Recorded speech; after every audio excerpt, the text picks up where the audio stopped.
Fighting games are in such an interesting spot right now when it comes to characters, with newcomers to already popular franchises like Luke being a complete newcomer to Street Fighter in the 5th installment, and now being the poster boy for Street Fighter 6. Or having newcomers be an important part of the story itself, like Victor in Tekken 8. Or having guest characters in fighting games, being obscure but very cool ones like Alien and Predator in Mortal Kombat X. Noctis from Final Fantasy, even freaking Negan from The Walking Dead being in Tekken 7. Or having guests from other games like Akuma and Geese in Tekken 7. Love it or hate it, but guest characters are here to stay in fighting games. They bring in audiences from different games or even new players completely to that specific franchise. Just look at the popularity of Omni-Man in Mortal Kombat as an example. And now we're going to have both Terry Bogard and Mai be guest characters in the future for Street Fighter 6, which is very exciting to see. All of these guest characters from different franchises made me start thinking a bit. What if the big three guested each other with a character each? And by the big three I mean Tekken, Street Fighter, and Mortal Kombat. By this I mean Mortal Kombat gets one character from Street Fighter, and Tekken, and so on and so on. I know this is going to be a hard thing to even see at all since, well, Mortal Kombat got the entire gore and fatality system going for it. But I'm thinking, what if?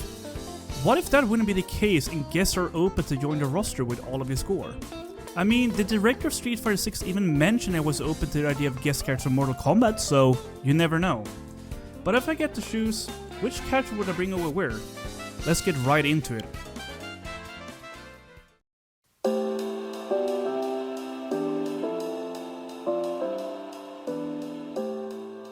Alright, we're starting this off with Tekken, since this is the game I'm the absolutely most familiar with.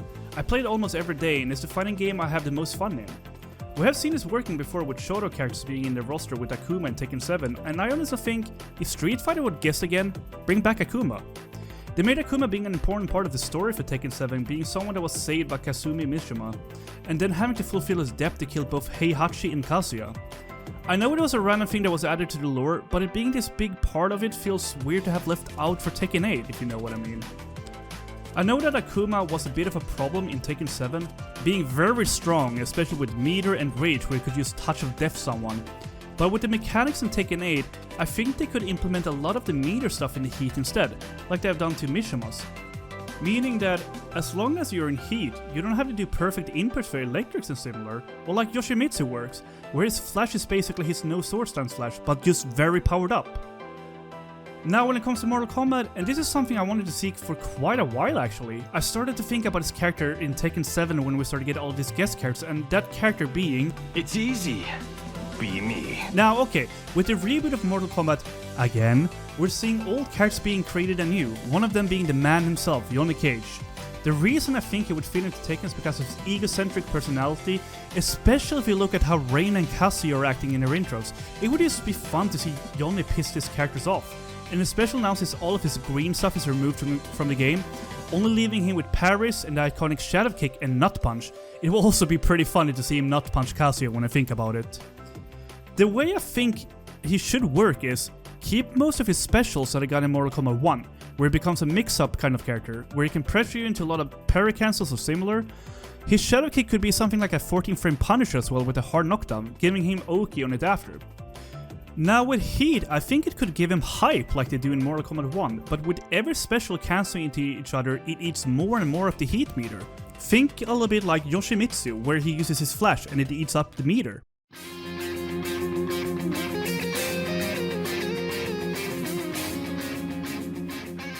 Alright, Street Fighter is next on the list, and I'm starting this off by dropping my candidate from Mortal Kombat.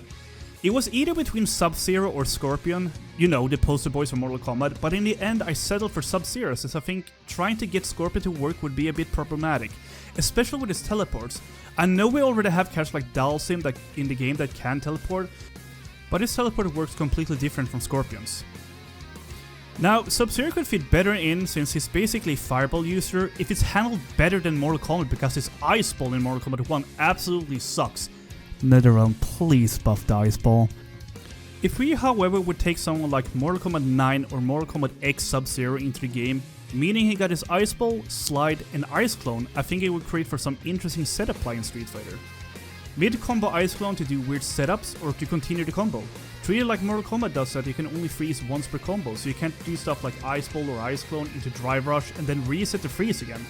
It would be used for combo starting somehow instead, or for setups with his clone. They could go crazy and do so only clone freezes the opponent, while Ice Ball is treated like a fireball to keep it more balanced so you can projectile spam until you actually hit the Ice Ball. Now, Tekken into Street Fighter is an interesting topic. I mean, we've seen this before with Street Fighter X Tekken being a thing, so most of the characters will use work. But if I want to get to choose one, I think that spot will go to Kazuya. Now, with Kazuya, the thing I'm thinking about is that he would not have his iconic wave dash like he does in Tekken, but instead bake that into his Drive Rush. He should still be able to do his electric by doing the DP input and have light, medium and heavy inputs on it. Treating like a DP, it would be like Ryu or Ken as an example. It can still be used as an anti-air, only that the startups of the different versions is different, so it makes more sense in the combo game as well.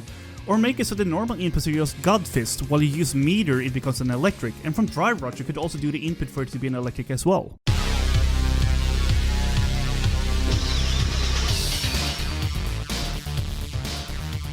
Now, this one is a very hard one to decide for, as I said in the beginning of the video, since, well, you know, the gore and the fatality system. But if we could remove that completely from the game, these are my candidates in the game. From Street Fighter, I would want to see Bison being the character guesting. I mean, first of all, look at this new design, it looks sick. And with this entire thing being Psycho Power, it feels like it would fit in Mortal Kombat quite well, and since it can do EX moves as well, it would fit very well to just paste that into Mortal Kombat as well. And Bison in general, being this evil overlord with powers beyond mortal understanding, is quite fitting in a wacky universe at Mortal Kombat with all of these gods, Chaos Realms, and just general magic users in general. And also, since Mortal Kombat got some simplified inputs, bringing a charge character in could kind of make sense when you think about it. They could still keep his moveset open for moves you can do while either in crouch or while holding back, which can then be cancelled with his specials like Psycho Crusher or Shadow Rise. Or just do a Mortal Kombat so Psycho Crusher uses the back forward input, and Shadow Rise is a down up. Now, for Tekken characters, I had to think a bit for this, and it was between Yoshimitsu or Raven, both being ninjas, which is very fitting for this game. Since it kinda started out as a ninja fighter, oh well, kind of. But in the end, I decided to go for Raven since, well, he feels more fitting with this entire ninjutsu thing he got going for him now in Tekken 8. At first I was thinking it was going to work like Noob, being more of a clone user, but now since we're getting Noob back in the game, Raven could focus on using his clones for evasive maneuvers.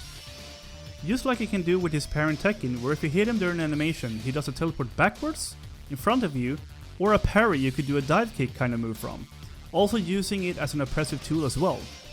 We're no stranger to this kind of techniques in the Mortal Kombat universe. We have Reptile that can go invisible, Smoke that can teleport, leaving a mist behind him and also go invisible, Scorpion that can also do a teleport. But in the case of Raven, use this more defensively. One of the moves I would love to see is a kind of left-right cross-up move where he drops a clone behind the opponent that can teleport to, or just use to mess with the opponent's head. Also, since Mortal Kombat have the stance button that just switch the character from facing with the left foot forward or the right foot forward, this button could be used to get Raven into back turn for his moves that I can do in Tekken as well. And that about sums it up. That is my picks for each game. What do you think? Do you agree with my picks? Do you disagree? If you got to pick your own characters, who would it be? Leave a comment with your picks. I would love to hear your ideas. And with that, I'm signing out. Thanks so much for watching. BionisGuy out.